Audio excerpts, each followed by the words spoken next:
สักุระฮัลโหลลูกหล่ะฮัลโหลลูกหล่ะของแม่ลูกหล่ะมาหาหลวงปู่เหรอลูกเนี่ยเจ้าพระอาจารย์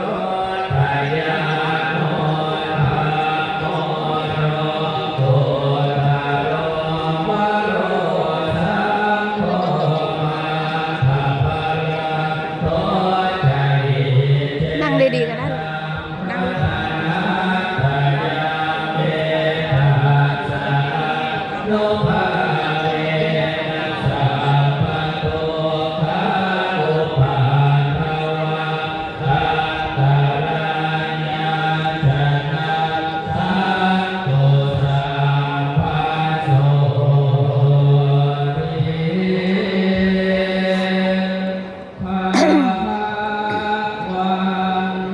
สักุระจังไม่ดีอ่ะใช่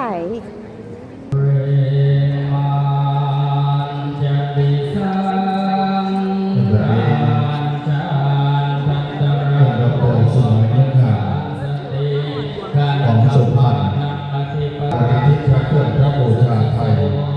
พระเครื่องพระบูชาประเทศไทยจะได้เป็นเพียงน้ำพุทธมนต์ถวายเป็นพระเดชพระคุณท่านเจ้าคุณพระราชวัชรธรรมโสพลหลวงปู่เจ้าคุณเสนาชัยจันโทเป็นพระคุณท่านเจ้าคุณพระพรวัชรโสพลหลวงปู่ศรีสันพุทธราโตแต่พระสงฆ์ผู้เป็นพระภาวนาจารย์เพื่อจะได้จำแสดงที่ฐานอธิษฐานจิตอย่างมงคลวิธี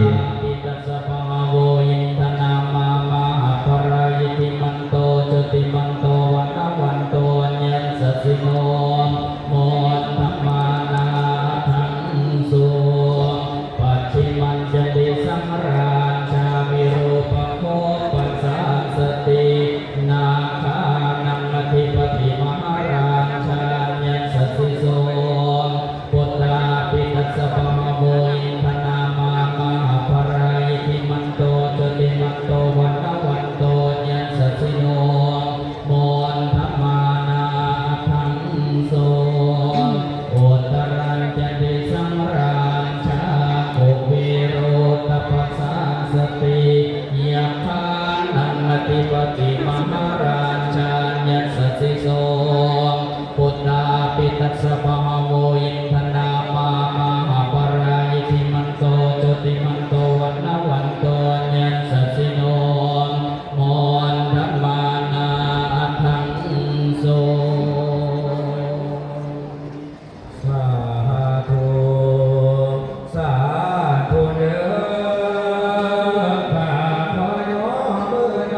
ลูกประพรเทศไทยให้ไว้เฝ้า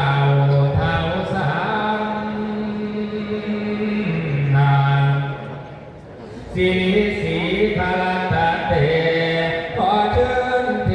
ศทุกทานผู้เน่ายอดคุณเขาจันตริเข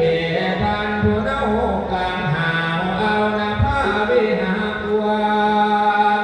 มีมามีเทศทำพวงผู้เน่าสั่นมีมาแมนแดดสังอาเถิงมีมานยันฟ้านาภาพวงความสถานนาที่เตเตทุกทานผู้เน่าอยู่บนกองอาทั้งสมุทรทะเลวางกว้างนาทีละทั้งน้ำละทีตามหดหอมดินแดนแผ่นประเทศจะพามีอยู่ในเขตหมู่บ้านสถานเท่าทั่วไปนาตะลุวนาปหาดีเน่าในบ้านและป่าไม้ข้างในป่าดงนาที่หาวัตถุมิเขตเตตามที่หายันสา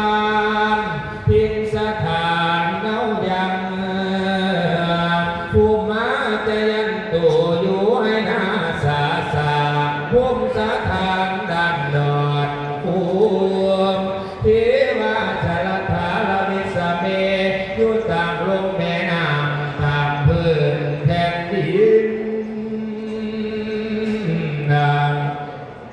ทิ้งที่ไก่และที่ไก่ข้างในที่ภูมิสถานยาขาพันธาปนาคาถึงยักษาคนทั้งขนาดเน่าอยู่ในน้ำอยู่ทั้งบ่อทั้งพื้นในที่สุ